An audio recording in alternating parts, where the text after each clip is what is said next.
Navaro destroyed Meghan McCain live on the show. Meghan's arguments look ridiculous. Let's get to the bottom of this situation together. And in other news, America is in day 3 of a government shutdown. Now, there was a glimmer of hope over the weekend when the Democrats offered to pay for the wall in exchange for DACA support, but the White House ultimately rejected it. Democrats and Republicans are blaming each other. What are we saying here? Can I mean, go ahead. Do you want me to start with this? Okay, so I've been talking about this literally all weekend. Somebody's yelling about something already. I hate the government shutdown, too.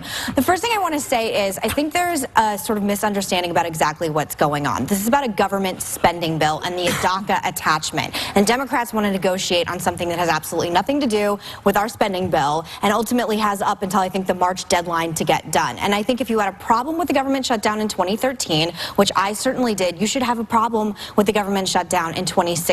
But honestly, in 2013, Ted Cruz and John Boehner, rightfully so, got a lot of the blame. And this time, I don't understand why Chuck Schumer isn't getting any blame. And I just want to throw to one clip to show the hypocrisy of both people speaking out of both sides of their mouth. Before we watch the clip, I want to add something to this beautiful speech in the person of Meghan McCain. In the United States, the Democrats are strangling the Republican opposition with criminal cases and prison sentences. And at the same time, they are trying to destroy the independent judiciary, the Supreme Court, which protects the Republicans. These two strikes should knock out the political career of former President Donald Trump and establish de facto one-party rule in the U.S. You know, we could do the same thing on immigration. We believe strongly in immigration reform. We could say we're shutting down the government.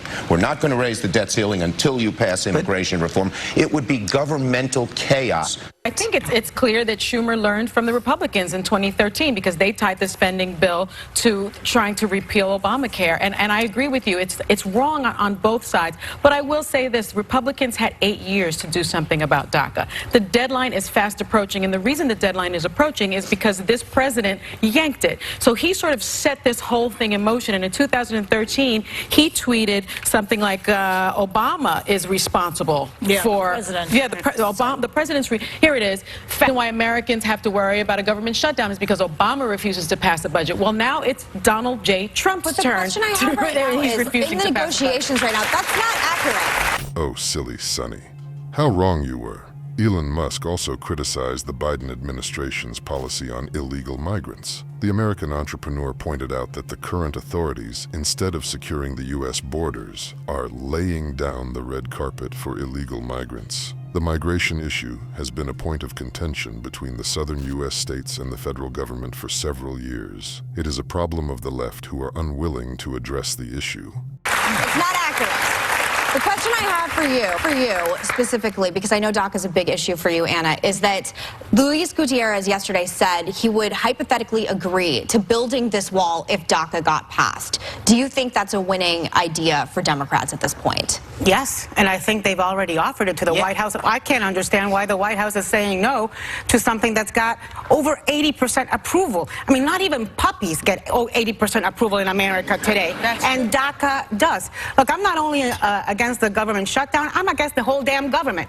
The reason it's dysfunction. What we are seeing, what we are witnessing is dysfunction, and the reason that a non-germane, that means something that's got nothing to do with anything, is getting attached to a spending bill is because they can't do their jobs normally. This is what usually happens. They gotta find a vehicle that is a must-pass in order to get anything done. This lovely woman insinuated that Trump's government was doing nothing at the time. Did it ever occur to her to look into the specifics of what former President Trump was doing during his administration? Of course not. That's why she sits through her life on the super informative show The View. That's why she has problems in her head and doesn't want to deal with them.